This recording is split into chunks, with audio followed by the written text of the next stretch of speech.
The text at my phone like a slap. Get up and go. Now, don't say anything to your son.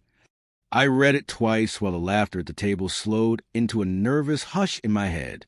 The next sound was a heavy fist on the front door, steady and official, like a drumbeat that knows your name. My son's wife, Valencia, froze with a smile that looked painted on. My grandson dropped a fork. The knocking grew louder, closer, like it belonged to the bones of the house. I pushed my chair back. The wood shrieked. My son, Dorian, stared at me, then at the door. We were supposed to be celebrating my first month of easy living in their guest room, but there was nothing easy in that knock, or in the text from a stranger who somehow knew more than I did about my life. My name is Merritt Hale, age 63, retired lineman from the county utility. I climbed poles and storms for 38 years, saved what I could, lost what I couldn't, and raised one boy after his mother left. People say my hands look like old rope. They also say I never learned how to sit still, but I have been trying since the heart scare last winter. Dorian told me moving in would be temporary, just a bridge, his word, until my pension straightened out. I believed him. I always believed him. Tonight we ate meatloaf and Valencia's sweet cornbread, and we talked about football and traffic, and how my grandson, Quill, wants to build drones. Normal things. Then the knock. Then the text. Now Valencia is watching me, but not like family. More like a guard watching the door she knows will open. Who is it? Dorian called, voice too bright, like light on cold water. Columbus Police, a man said from the other side. I felt a small burn behind my ribs. I do not drink anymore. I have no warrants, no secrets. At least, I thought so. Valencia reached for Dorian's wrist under the table. A quick squeeze, a quiet signal. I saw it because I spent my life reading wires and weathering faces. The text flashed in my palm again, urgent and rough. My chair scraped back further. Dad, don't move, Dorian said, soft but sharp enough to cut. Quill's eyes swung between us like a pendulum. I looked at the front door. The deadbolt was new. Dorian installed it last week. He said it made the house feel safer. I wondered who needed the safety, and from whom. I stood up anyway. I'll get it, I said, but I did not mean the door. I meant air. I meant time. The hallway felt narrow, the walls holding breath. Family pictures lined the left side. Dorian in a high school band uniform. Me in a hard hat, younger, taller. Valencia in a white dress that looked expensive and tight. A small frame of Quill with a paper airplane. I wanted to press my thumb to the glass and feel the paper edge. The knocking came again, slower, heavier, as if the officer had all night. The text felt like a hot coal in my hand. I slipped my phone into my pocket and turned toward the back of the house. Valencia's voice followed me, smooth and low. Merritt, sit, please. The word please had a blade in it. Dorian stood, chair legs scraping. Dad, just stay, he said. It sounded like a request and a command. It sounded like a son who had already chosen a side. The screen door at the back sticks when the air is wet. It was dry tonight, and it opened clean. I stepped onto the deck. The yard ran out to a wood fence that kept the street out and the truth in. The neighbor's dog, a pale husky with one blue eye, stared at me like he knew what the police did not. My chest thumped slow and thick. I heard Valencia whisper, "Do not let him leave," as if I were a neighbor's borrowed ladder instead of a man. I moved anyway. My left knee clicked. The old ladder fall reminded me who I was when I still trusted height. I reached the fence and touched the cold cap of the post. Sir, a voice boomed from the front yard, carried through the dark. They were circling. The text buzzed again. I did not open it. I climbed. My hands, all rope and memory, found the top. For a second I was 30 again, and the ground loved me. I dropped into the narrow alley behind the houses and felt the shock up my back. Not pain, not yet, just a reminder I was not made for falling anymore. The alley smelled like wet leaves and gasoline. A streetlight hummed. I heard the front door creak, heard boots on the living room floor, heard Valencia say, too sweet, "Officers, we were just having dinner." Heard Dorian, "Is this about my father?" My father. He said it like an apology. He said it like I had done something to him. I pressed against the shadow of a garage and finally checked the phone. A new message was waiting. Go 2 blocks east. The old substation. I'll explain. The number was still unknown. No name. No picture. The substation had been my world once.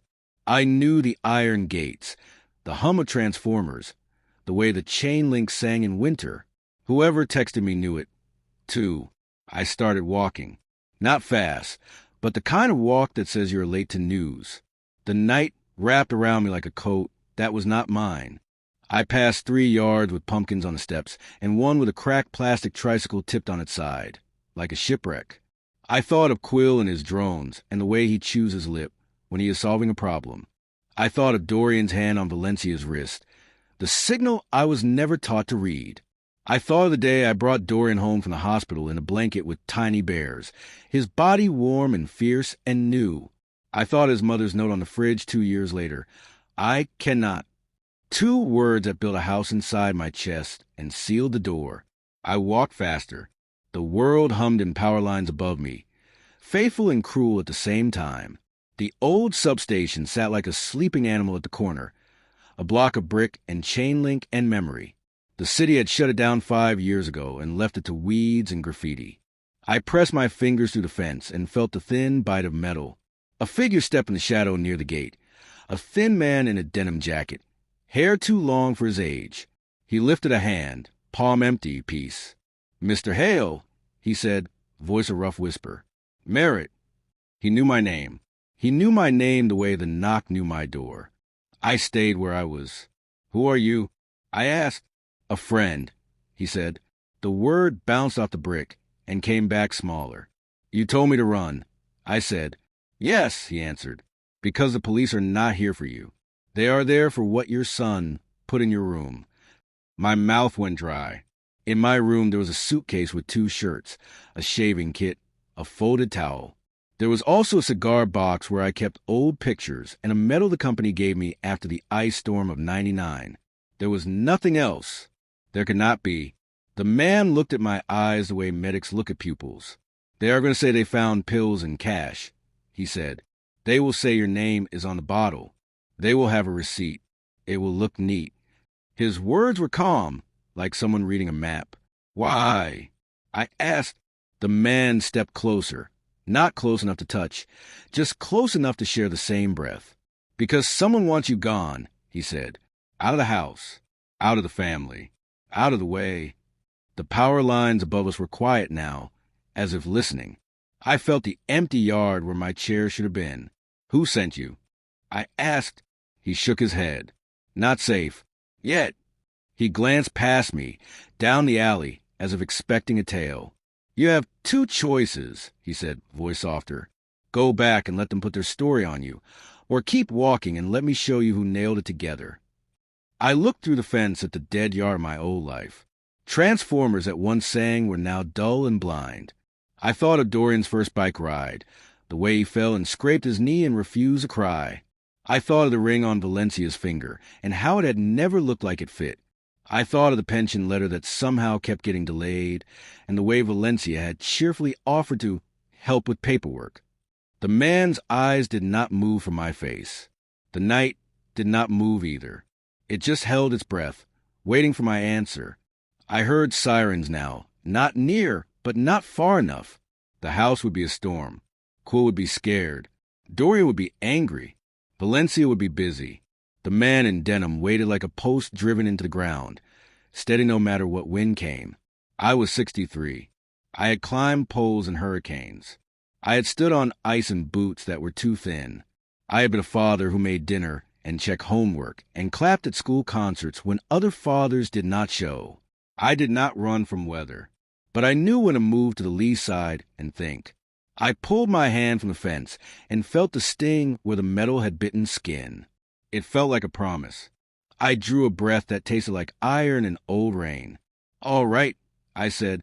"Show me." And just then, a new voice behind me said my name. "Merritt." The voice behind me cracked the dark like a match. I turned, heart slamming once, twice. A flashlight beam caught my jacket, then my face. For a second, I thought it was the police. But it wasn't. It was a woman, older, maybe late 50s, with sharp eyes and silver hair pulled into a low knot. She lowered the light, her face part shadow, part memory.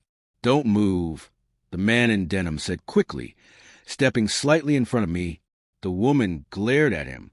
"You're late," she hissed. Then, to me, softer, "Mr. Hale, my name's Dana Weaver.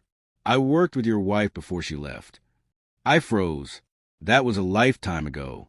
30 years had folded between now and the day my wife packed her things and vanished. "You're lying," I said. "You can't be from—" She nodded, cutting me off. "I wish I were. But you need to listen. Your son is in deep trouble, and Valencia put you in the middle to clean it up."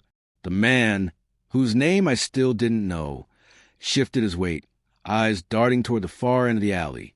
"We don't have much time," he muttered. Dana took a step closer. "They planted those pills in your room. Merit. Fentanyl. Prescription bottles under your name.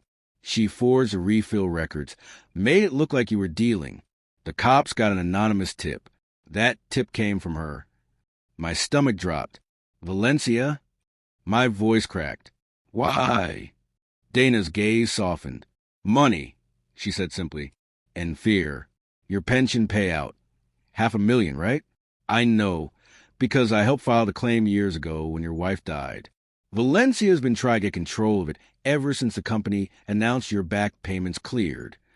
I stepped back until the chain link pressed cold against my spine. "You're saying my son's wife framed me?" Dana hesitated, eyes flicking to the man. "Not just her." The man spoke then, his voice quieter now, steadier. "Your son knew. Maybe not every detail, but enough. They were desperate. He has debts, gambling. Valencia found out, used it to keep him quiet. It's not just money, merit. It's survival for them." The world seemed to fold inward. I thought of Dorian's proud smile when he told me he'd finally figured things out. I thought of Valencia's laugh at dinner, smooth and sweet, hiding something sour. I thought of how they'd asked me to move and write after my pension reinstatement letter arrived. "Why are you telling me this?" I asked. "Who are you people?" Dana glanced around, lowered her voice. "I used to work for the county fraud office. I got pushed out for looking into Valencia's first husband.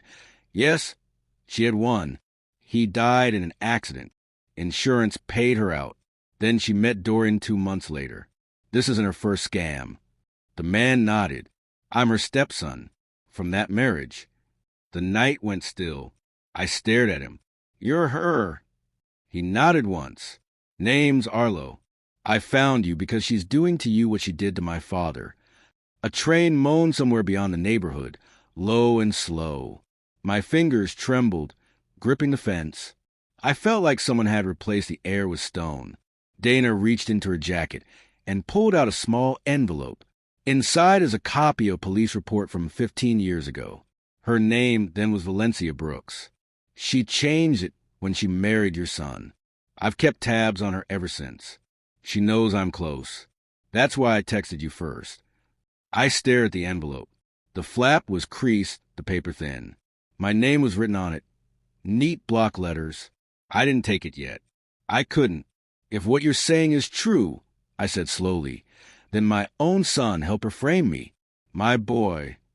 Dana's eyes softened. "He's not the same boy you raised." I wanted to shout, to deny it, to believe that Dorian had just made a mistake. But the truth felt too cold to ignore. I remembered the way he'd looked at me when the police knocked, like he'd already rehearsed it, like he'd been waiting for that moment. Arlo stepped closer. "You don't have to decide now," he said. "But you can't go back. They'll have a warrant by morning. You'll be in handcuffs before you finish breakfast." I stared past him toward the glow of the house lights 2 blocks away.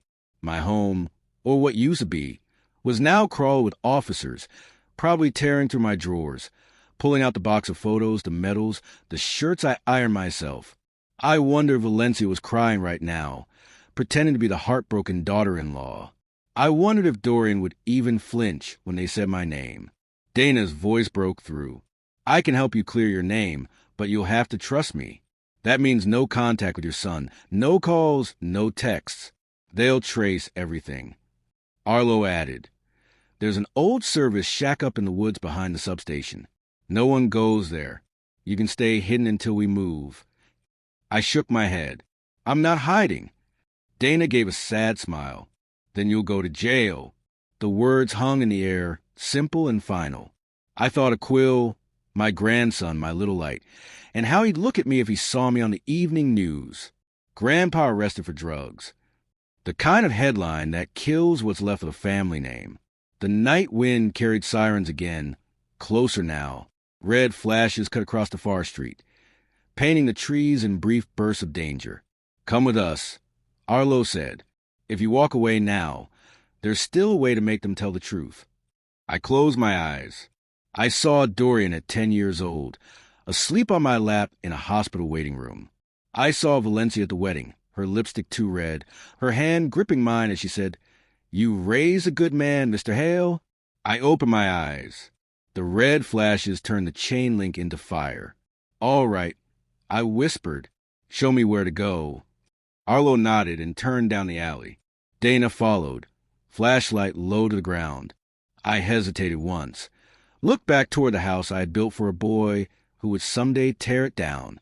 And as I stepped into the dark, I knew the man who had walked into that dinner was gone forever. Behind us, the police radios crackled. They had found something in my room. From behind the fence, I heard one officer shout, "We got it! Bag it all!" under his name, Merritt Hale, and then another voice, Valencia's, trembling but rehearsed. "Oh, God! I told you he was acting strange." The woods behind the substation swallowed sound. Branches whispered, leaves cracked underfoot, and the air smelled of rust and wet pine. Arlo walked ahead, his flashlight bobbing like a tiny moon.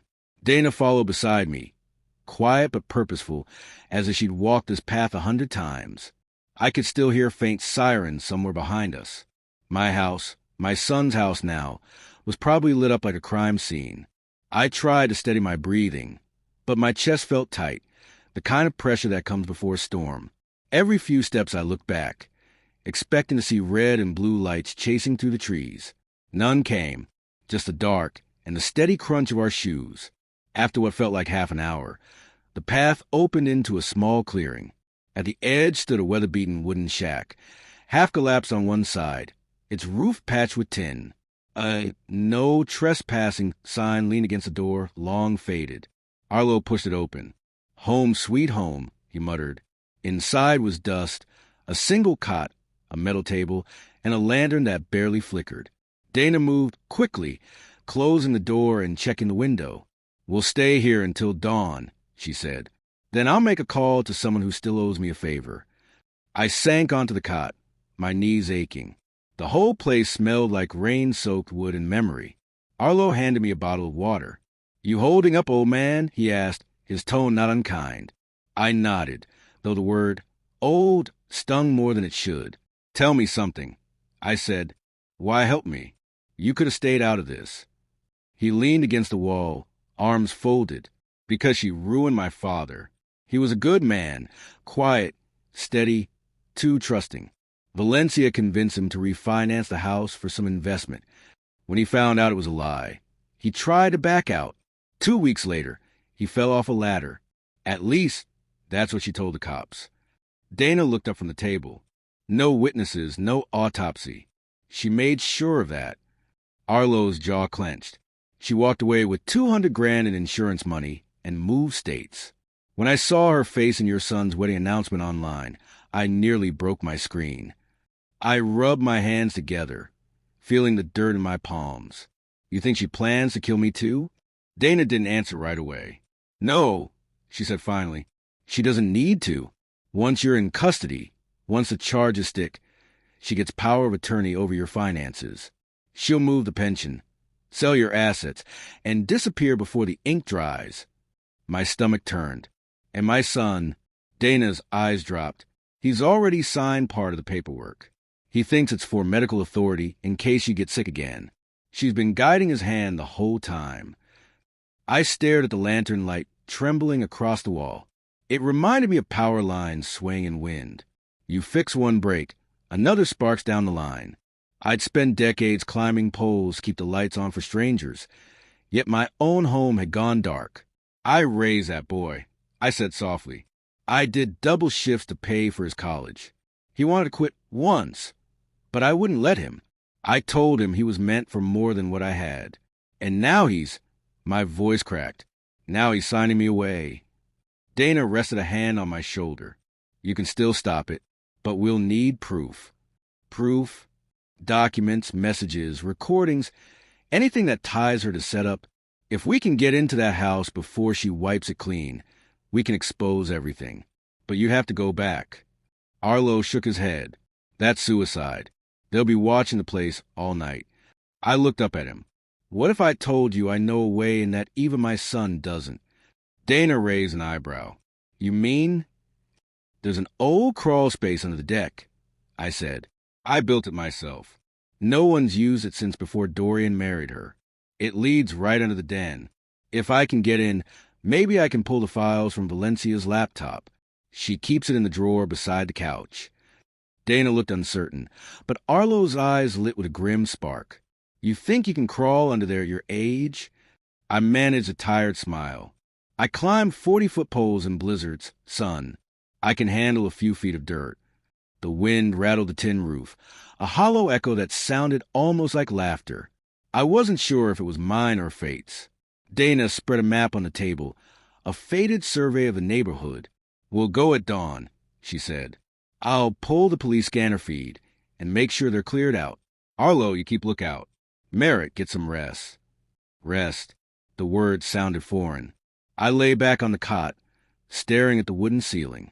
Shadows danced in the lantern glow, shaping and reshaping into faces. Valencia's smirk, Dorian's frown, Quill's confused eyes. I remembered the night Dorian graduated high school. We'd stood on the porch, just the two of us, drinking cheap cola and watching fireflies. He'd said, I'll make you proud, Dad. I told him he already had. Now, that promise felt like a ghost. The shack creaked as the wind picked up. Arlo dozed in a corner, and Dana scribbled notes in a worn notebook. I turned on my side, gripping my phone. No new messages. No missed calls. Just silence where family used to be. And then, just as my eyes began to close, the phone buzzed once. A new text. Unknown. They're coming for the others. Don't trust her. I sat up straight. Dana was asleep now, her hand over the notebook. Arlo stirred but didn't wake. The message blinked on the screen again, the same number that warned me before dinner. My thumb hovered over reply, but another text arrived before I could type. Unknown. She's not who you think she is. I looked at Dana, the woman who claimed to know my wife, to have saved my life tonight. Her face rested peacefully in the faint glow of the lantern, but the words on my screen didn't fade. If the warning was true, if Dana wasn't the ally she claimed to be, then I had walked out of one trap and straight into another. I did not sleep that night. The wind hissed through the trees like a whisper trying to warn me. Every time I closed my eyes, I saw that text again. She's not who you think she is. Dana was still asleep by the table, her notebook under her arm. Arlo snored lightly in the corner, a blanket tossed over his shoulder.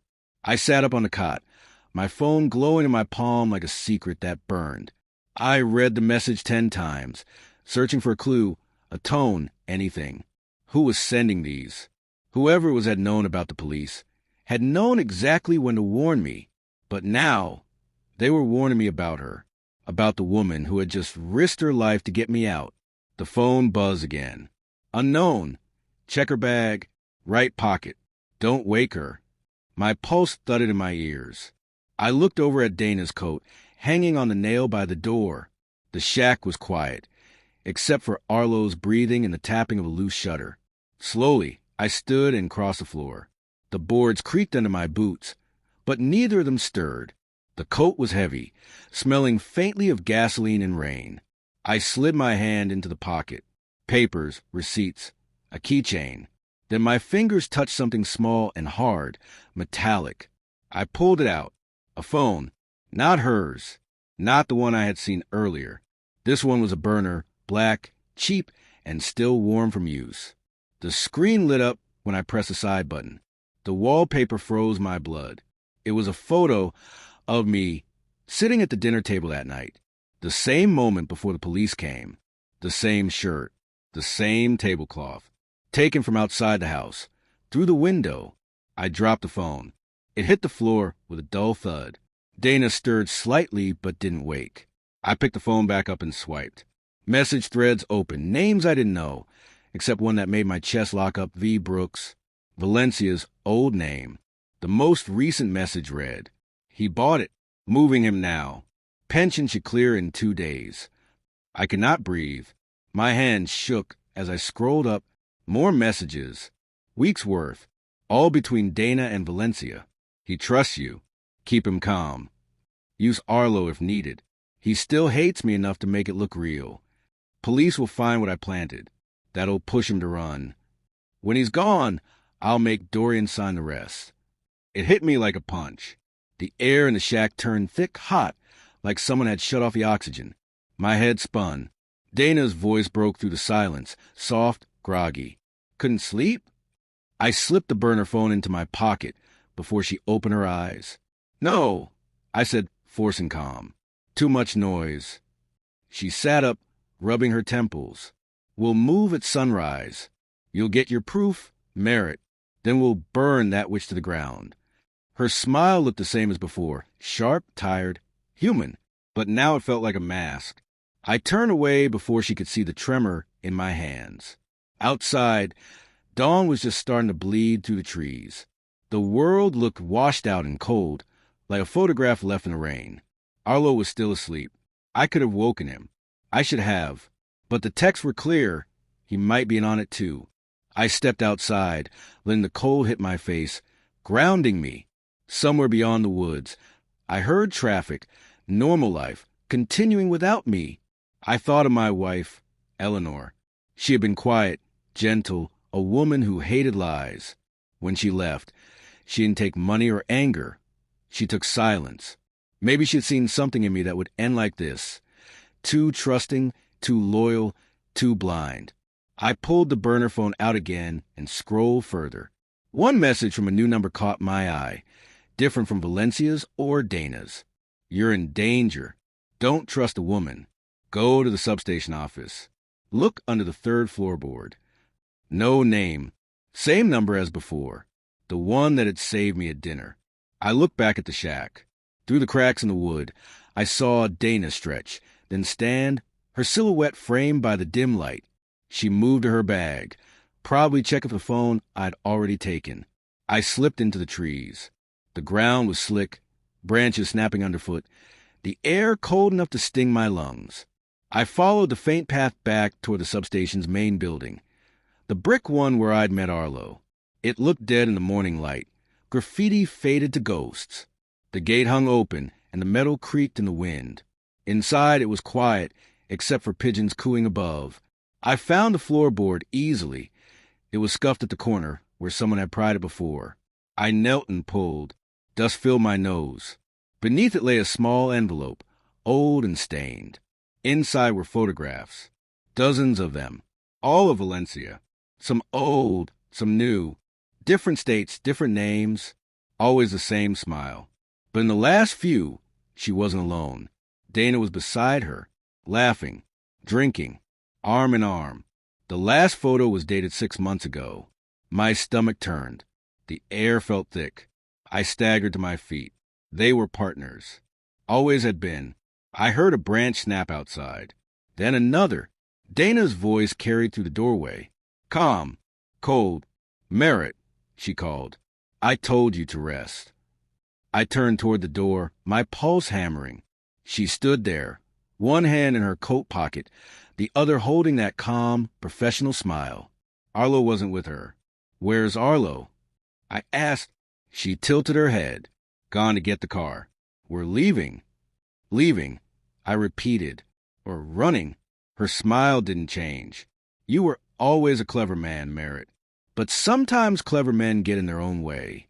I took a step back, gripping the photographs tight. "You lied," I said. "You never worked with my wife. You worked with her. Valencia. This whole thing. Dana sighed, pulling something from her pocket. Not a gun. Not yet. A small vial of glass, filled with white powder. She had potential, Dana said, but she never knew how to finish a job clean. That's where I come in. Where's my son? He'll be fine once you're out of the picture. The police think you ran. By tomorrow, they'll find a note in your handwriting. Pension gets released to next of kin. Valencia signs. I get my cut. I took another step back. The photos slipped from my hand. You won't get away with this, I said. Dana smiled wider, her eyes bright with something sharp. Oh, Merritt, you think anyone's looking for you?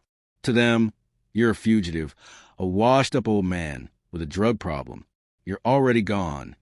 She took a slow step forward. The vial caught the light, but I'll make it painless, quicker than what you planned. I reached for the nearest thing I could find, a rusted wrench on the floor. My hands shook, but my aim didn't. Try me, I said. Her eyes narrowed. Outside, a car engine roared to life. Tires crunched on gravel. Dana froze, turning toward the sound. Then a voice shouted, raw, desperate, Dad, don't move. It was Dorian. My son stood in the doorway, gun drawn, police behind him. Dana's smile vanished, but not before I saw something flicker in her eyes. Triumph. For a heartbeat, no one moved. Dust floated in the light between us, soft and still, while everything else, my pulse, the world, my past, raced out of control. Dorian's voice cracked through the silence again. Dad, put it down. He was aiming straight at me. Not at Dana.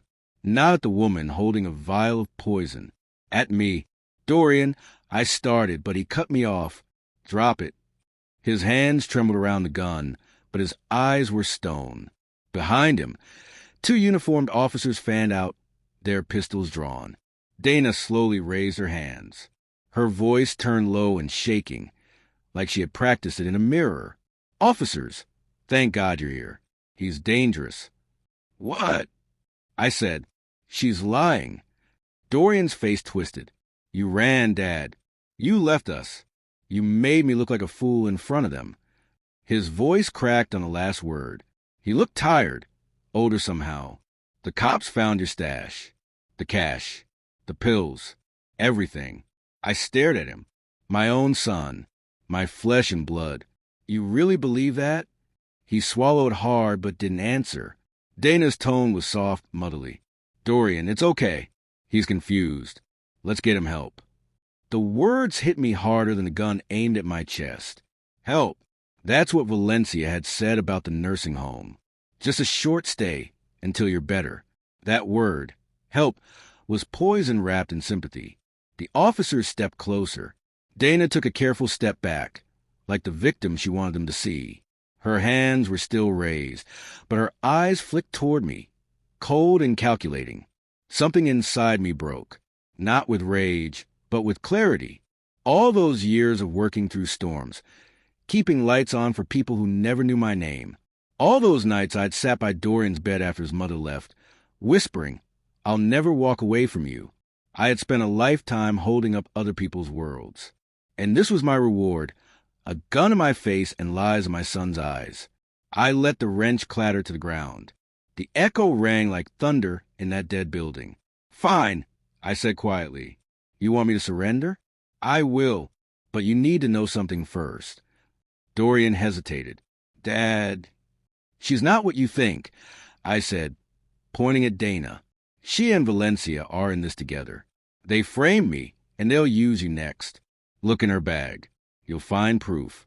Dana's voice trembled just enough to sound real. He's hallucinating, probably from withdrawal. Don't let him manipulate you. Withdrawal?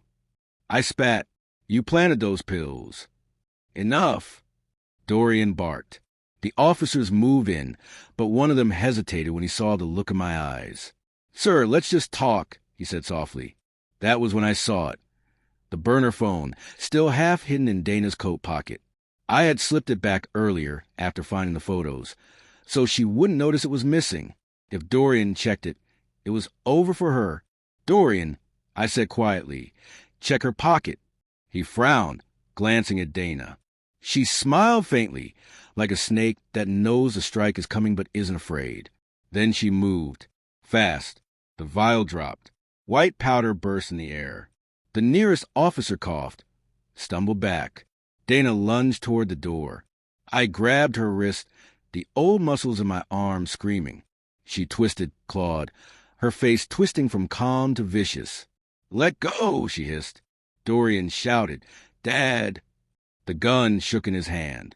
For a second, her eyes met mine. Cold, empty. "You should have stayed gone," she whispered. I shoved her hard.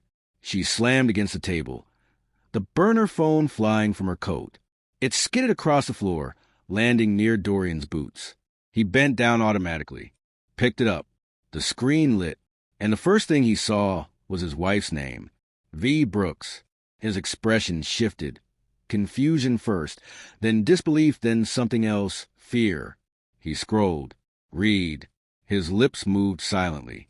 The officers surrounded Dana now, coughing from the powder, shouting commands. She froze, realizing the tables had turned. Dorian's gun dropped to his side. What is this?" I stepped forward, chest heaving. "That's your wife," I said, "and her partner. They've been playing both of us." Dana snapped. She was supposed to delete that. The nearest officer grabbed her arm. "Ma'am, you're under arrest." But she wasn't finished.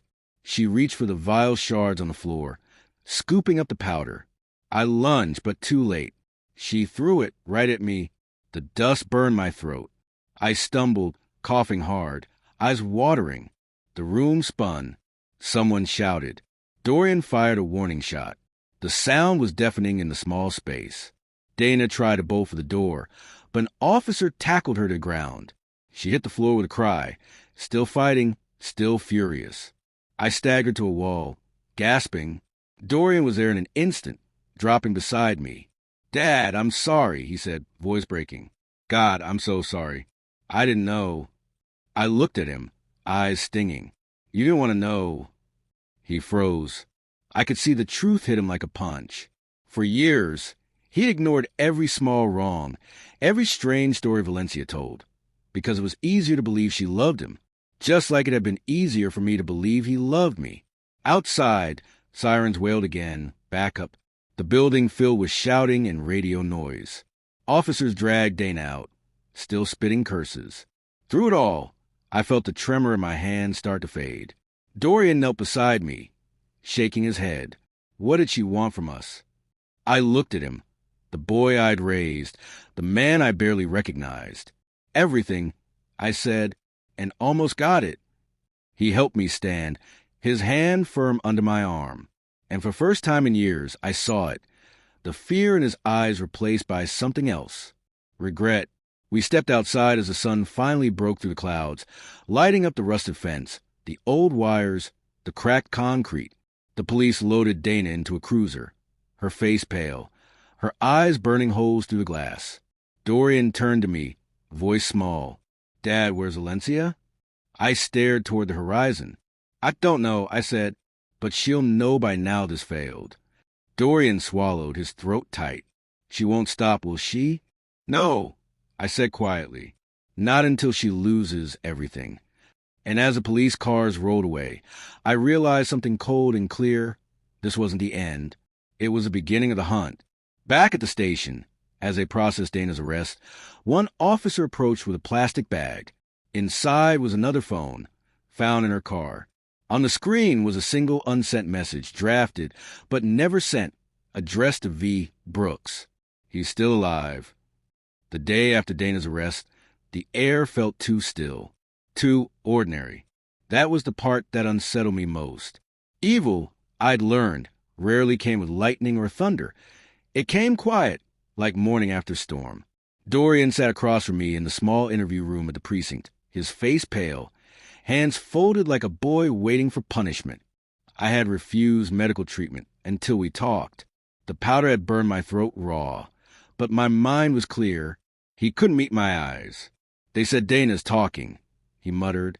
"She will," I said. "People like her always do when the walls close in."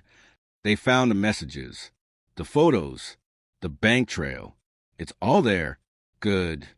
I leaned forward. Then we can finish this. He finally looked up. Dad, I didn't know. I didn't say anything for a while. I studied his face, the lines, the corners of his eyes, the way guilt hung on his shoulders like a coat too heavy to take off.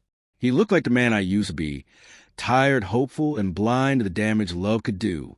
I believe you, I said at last. But believing isn't the same as forgiving. He nodded, eyes glassy. I just wanted her to be happy. She said she could help manage the pension, take care of you, make things easy. Nothing easy ever comes without a price. I interrupted, and she's been collecting for years. The door opened. Detective Klein stepped in, broad-shouldered, mid-50s, eyes sharp from too many years of chasing lies. Mr. Hale, he said, nodding, you might want to hear this. He dropped a folder on the table and flipped it open. Inside were photographs, security camera stills from a gas station, time-stamped the night before. Valencia, wearing a gray hoodie and sunglasses, buying a burner phone. Alone. She's running.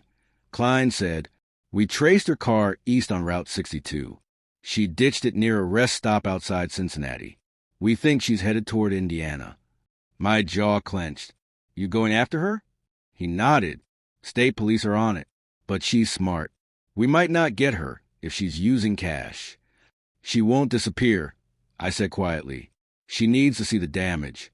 People like her always come back to watch the fire. Klein gave me a look. You sound sure of that. I'm sure, I said, because I know what she took from me. Dorian rubbed his temples. Dad, let them handle it. You've done enough. Just let it go. I turned to him slowly. Let it go? She tried to destroy everything I built. She nearly had you believing I was a criminal. If Dana hadn't slipped, I'd be in a cell right now. He lowered his gaze. I know. The detective closed the folder. We'll contact you if we get movement. In the meantime, you'll need to sign the statement. When he left, the room went quiet again. Dorian's phone buzzed on the table. A new message. He looked down and froze. Dad, he whispered, it's from her. My pulse jumped. Read it. He hesitated, then turned the screen toward me. You chose the wrong side. You'll regret this. No name, just a number. But we both knew who it was. Dorian's hand shook. She knows they arrested Dana.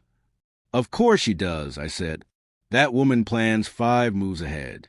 She's probably watching the news right now. He swallowed. What do we do? I stood, my knees creaking, the ache of old work settling in again. We get ahead of her. Dad, I'm not letting her vanish into some back road with my name still dirty. Dorian followed me out of the room, his steps quick, uncertain. Where are we going? Home, I said. I want to see what she left behind. The drive back to the house felt like entering a crime scene in slow motion. Police tape fluttered across the porch. The once bright walls looked gray under the weight of what had happened. Inside, the smell of bleach lingered.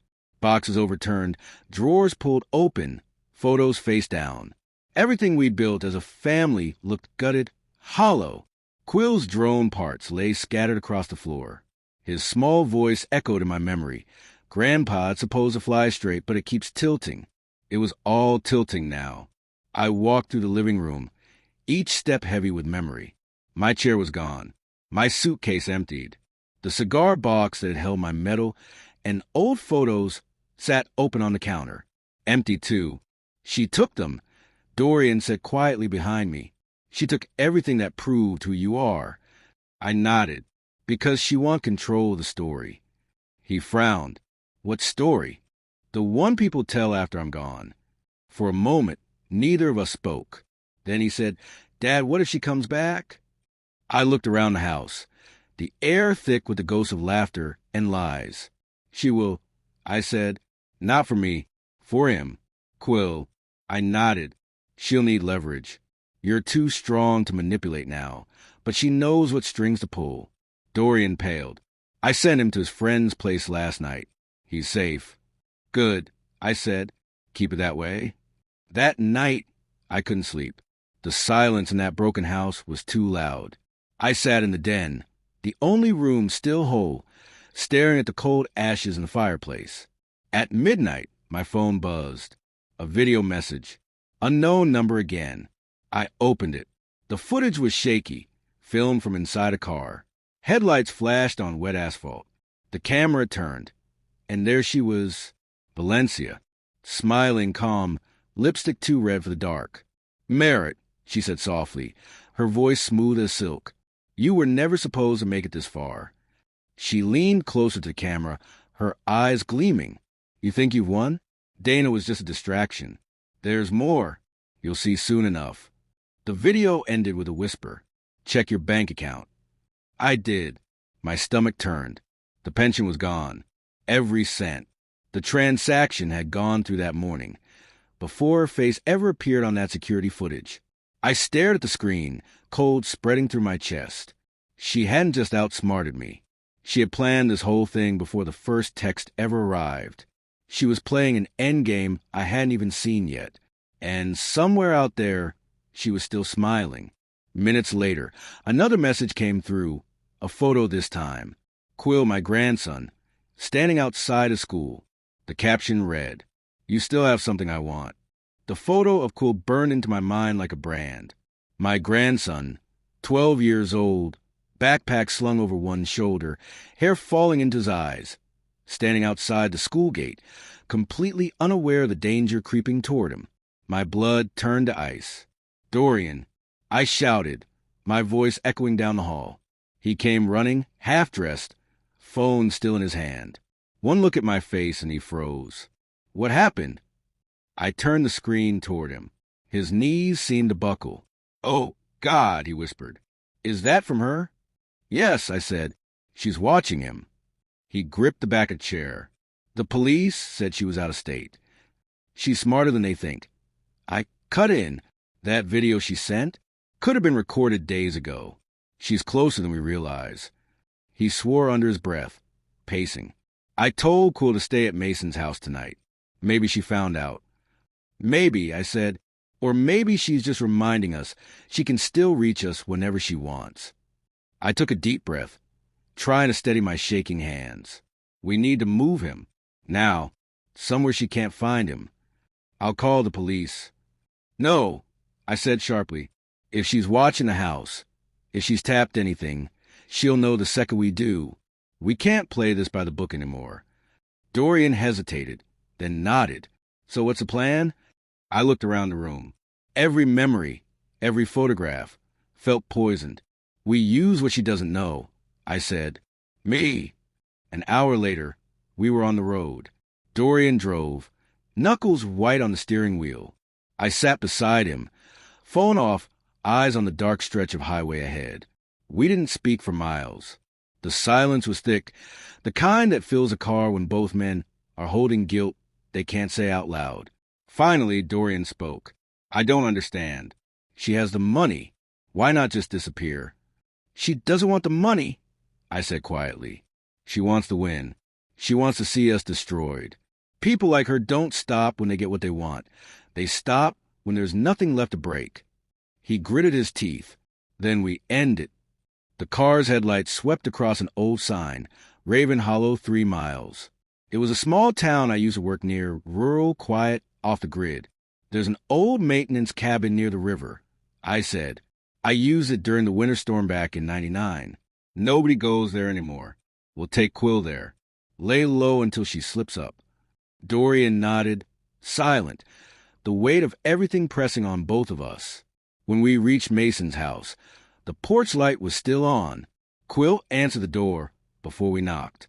"Grandpa?" His voice cracked with surprise. "Dad? What's going on?" Dorian crouched down, gripping his son's shoulders.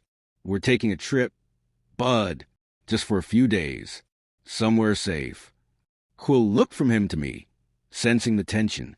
"Is this about Grandma Valencia?" The name hit me like a knife. "Where did you hear that?" He frowned. "She called. Said she wanted to pick me up from school tomorrow. Said Mom and Dad told her to." Dorian went pale. "She called you?" Quill nodded. "She said not to tell you. But I thought it was weird." I looked at my son. She's escalating. He didn't need convincing. Grab your things. Quill. Now.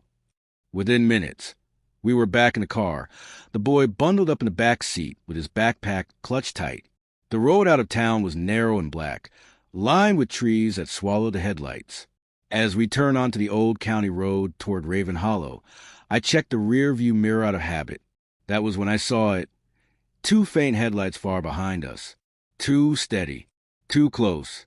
"Dorian," I said calmly, "we've got company." He looked back, swore under his breath. "She found us." "Keep driving," I said. "Don't panic. She's waiting for a mistake." Quill leaned forward. "Dad, what's happening?" "Nothing, buddy," Dorian said, voice trembling slightly. "Just sit back." But my mind was already moving. I knew this road. 2 miles ahead, it split, one path to the river, one to an abandoned rail bridge. I'd worked there decades ago. One of the bridges was still standing, but the other was not. "She doesn't know these roads," I said. "We'll lose her." The headlights behind us grew brighter, closer. The engine roared. "She's speeding up," Dorian said. "Good," I said. "Let her." We hit the split. "Turn right," I said. "Then kill the lights." He didn't hesitate. The car swung right, the tires screeching. A cloud of dust rose behind us. He flicked off the headlights, plunging us into darkness. We rolled down the hill toward the riverbank. Behind us, the other car tore past the junction, straight onto the dead bridge. For a moment, there was only silence, then a faint crunch of metal. A single scream that cut off too fast. Dorian slammed the brakes. All 3 of us sat there, breathing hard, staring into the night. "Did she?" he started, but I raised a hand. "Don't," I said quietly. "Not yet." We waited. 10 seconds. 30. A minute. No lights. No sound. Finally, I stepped out of the car. The cold air bit my skin. I walked up the hill until I could see the silhouette of the bridge in the distance. Its rusted frame bent. Its center collapsed into the black river below. No headlights now. Just silence and the slowness of water against rock. I turned back to the car. Dorian was standing outside, his face pale. "Is it over?" I looked at him, at the trembling light of the moon on the river. Nothing's ever that simple. Because deep down, I knew women like Valencia didn't die quietly. And sure enough, as we turned back toward the cabin, my phone buzzed. Unknown number. "Nice try, Merritt, but I don't drive alone." Attached was a picture. Dana, smiling, sitting in the passenger seat of another car. The message that followed made my stomach twist. "Your grandson has something we need, and we'll come for him soon." The night swallowed the road behind us, the sound of the river fading as we drove toward the old maintenance cabin. The air inside the car was heavy. No one spoke. Even Quill, who usually filled silence with questions, sat curled up, watching the trees blur past like dark hands reaching for us. Dana was alive. Valencia wasn't alone. And now they wanted my grandson. I could feel Dorian's panic, even in the dark. His hands gripped the steering wheel so hard that his knuckles had gone white. I put a hand on his shoulder. "Keep steady," I said quietly. "We'll protect him." He didn't look at me. "They won't stop, Dad. You know that." "I do," I said. "That's why we ended tonight." The cabin came into view at the end of a narrow dirt path. It was small and crooked, half swallowed by the woods. The porch sagged under the weight of years and weather, and vines crept along its sides like claws. I'd spent a winter here once during the '99 blackout, sleeping beside a generator and living off canned soup. Back then it had been lonely. Now it was salvation. We got inside quietly. The floorboards groaned, but the structure held. I checked every window, every door. No fresh tracks in the dirt outside, no lights on the horizon. For the first time in days, I felt a flicker of control. Quill yawned, rubbing his eyes. "Grandpa, are we staying here all night?" "Just for a while," I said, kneeling beside him. "You're safe here, you hear me? Nothing bad will happen to you while I'm breathing." He nodded sleepily, trusted me the way Dorian once had, the way I had trusted people who didn't deserve it. When he was asleep on the couch, Dorian and I sat by the small wood stove. Flames licked the iron walls, painting our faces orange. "What's the plan?" he asked. I stared into the fire. "We make them come to us." He frowned. "What?" "They want control, not blood. They'll want to make sure the story ends their way. That means they'll reach out again. When they do, we'll be ready." He shook his head. "Dad, we don't even have weapons." "They do." "We have something better," I said, holding up my phone. Proof. I still had the pictures from the substation, the old ones of Dana and Valencia together. If I could get those to the police with a location ping, we could end it all. But there was one problem. There was no signal out here. Dorian sighed, rubbing his temples. "So we wait." "No," I said. "We prepare." Hours passed. The forest outside was quiet except for the creak of trees and the wind brushing against the roof. Around 3 a.m, my phone buzzed, one faint bar of service flickering to life. A new message. Unknown number again. "Come outside. Alone." I stared at the screen, my heart hammering. Dorian saw my face. "No. No. Dad, you're not going out there. They'll never stop unless I make them look me in the eye." I said, "Keep cool here. No matter what happens, don't open the door until I say." He grabbed my wrist. "Dad, trust me this once." I said, "Like you used to." He hesitated, then nodded, eyes wet. "Be careful." The night was cold enough to bite. My breath came out in small white clouds. The trees shifted in the wind, whispering like they knew what was coming. I stepped off the porch. "I'm here," I called into the dark. For a moment, nothing. Then a beam of light flicked on, a flashlight, maybe 30 yards away. A figure stepped forward. Valencia. Her hair was tied back, her face pale but perfect, as if she'd stepped out of another life.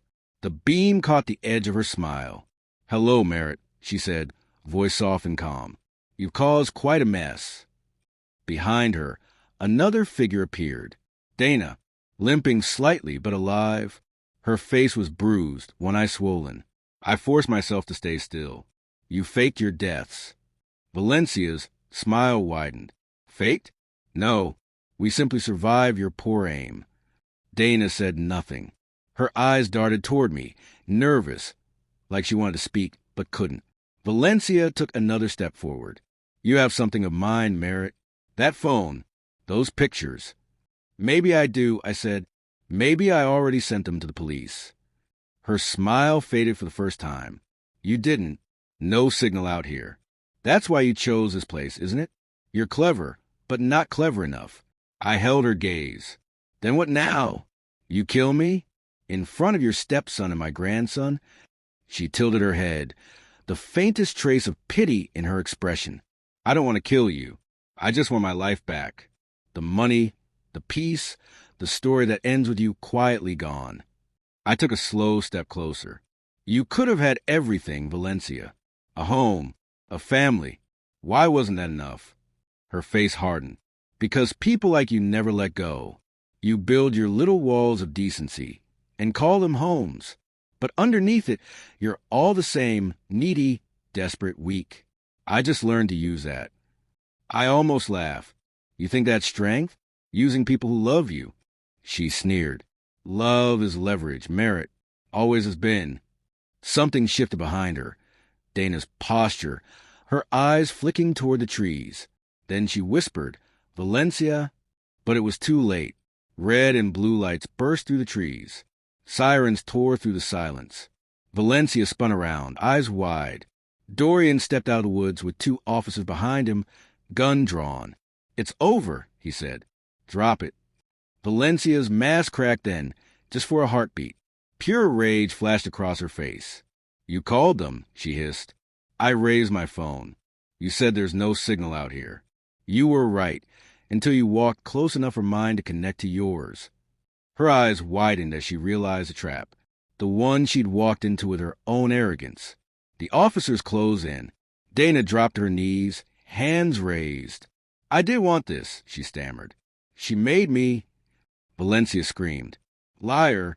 She lunged, but the officers grabbed her before she reached me. Dorian ran forward, pulling me back as they cuffed her. For a second, everything went quiet except the sound of her breathing. Heavy, ragged, defeated. "Look at me," I said, meeting her eyes. "You could have had a family. You chose to destroy it." She smiled one last time, bitter and broken. "And you still think you won?" Then she turned her gaze toward the cabin, toward Quill. The smile changed, so small, so chilling, that my blood ran cold. "Check the boy's backpack," she whispered. "He's carrying more than you think." We searched at the moment the police took her away. Inside, wrapped in Quill's spare hoodie, was a flash drive. I plugged it into Dorian's phone. The files opened bank transfers, identity records, fake passports, all in my name. She had planned for every outcome, even this one, but she'd also made one mistake. Among the files was a folder labeled insurance. Inside, audio recordings. Her voice, her confession, every crime, every manipulation, every betrayal, recorded by Dana to use as leverage. Dorian exhaled, trembling. This clears everything." I nodded, and it ends her story. 2 months later, the court sentenced Valencia Brooks to 20 years without parole. Dana cut a deal for testimony. My name was cleared. The pension was restored. Life didn't go back to normal. It never could, but the shadows began to lift. One evening, I sat on the porch of my small new house outside Columbus, watching Quill fly his drone across the sunset. Dorian sat beside me, quiet, thoughtful. "You ever think about her?" he asked. I nodded. "Sometimes, but not with hate anymore. She taught me something." He frowned. "What's that?" "That people can take everything from you, your money, your trust, your pride, but not your choice to stand back up." He nodded slowly, the light of the setting sun glinting in his eyes. "You stood up, Dad. You saved us." I smiled faintly. "No, son, I just stopped sitting down." The drone buzzed overhead, rising higher into the orange sky. Quill laughed, free and unburdened. And for the first time in years, I felt it too, freedom. As the last light faded over the fields, I realized something simple and true. Sometimes justice doesn't come with sirens or courts. It comes when the ones who try to bury you realize you survived. If this story gripped your heart, if you felt Merritt's pain, his courage, and his fight for redemption, don't let his journey end here. Subscribe to the channel for more stories that hit deep. Tales of betrayal, second chances, and quiet revenge that remind us what real strength looks like. Comment below, what would you have done if you were Merritt? Would you have forgiven your son or walked away forever? Like this video if you believe that no matter how dark it gets, truth always finds its way to the light. Turn on notifications, because next week's story will break your heart and heal it again. Every view, like, and comment helps us bring more emotional, human stories to life. Thank you for watching, and remember, sometimes survival is the victory. My dear listener, did my story touch your heart today? Tell me what you felt and where you're listening from in the comments below. I love reading your words. They mean more to me than you know. If this story moved you, you can show your love by sending a super thanks. Every little gesture helps me create more stories that reach deep into the soul. Thank you, truly, for your endless support and for being part of this growing family. Your presence here gives these stories life. Right now on your screen, you'll see 2 more true life stories I personally recommend. Each one carries a message I believe will stay with you long after it ends. There's so much more waiting for you on my channel, so don't forget to subscribe and join me for the next emotional journey. Until then, see you in the next life story.